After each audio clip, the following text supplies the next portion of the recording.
Vous êtes sur InfoLive TV, les informations vous sont présentées par Benny Sambert.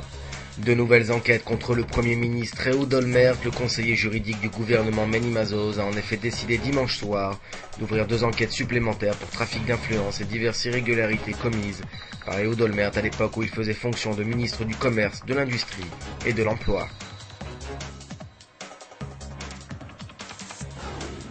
Les autorités égyptiennes ont relâché l'un des chefs de la branche armée du Hamas, Naro Massoud, recherché par l'autorité palestinienne et par Israël.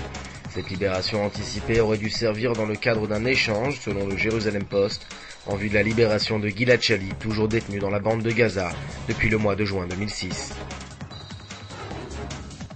Le ministre de la Culture et des Sports, Alem Majadleh, a protesté dimanche contre l'intention de la commission ministérielle chargée des affaires de Jérusalem de poursuivre les fouilles archéologiques à la porte des Maghrébins sous le mont du Temple. Cette décision risque de provoquer les affrontements inutiles à la veille de la conférence de paix d'Annapolis, a-t-il déclaré.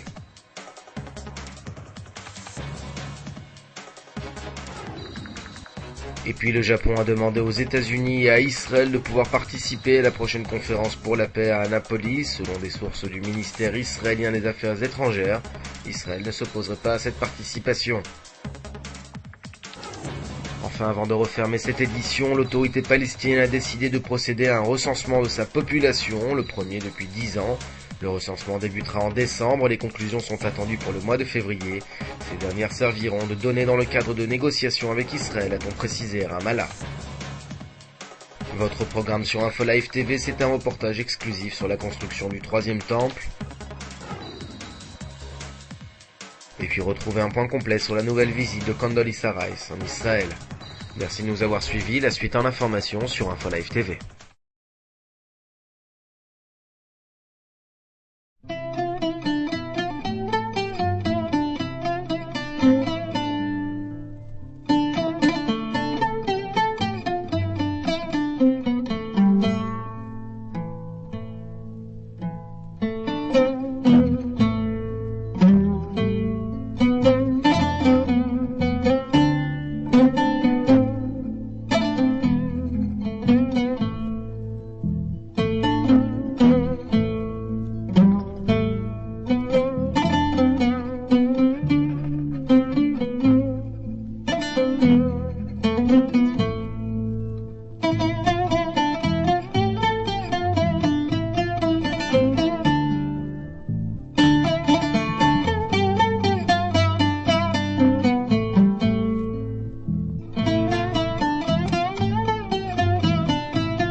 Découvrez en avant-première le nouveau service d'InfoLive TV.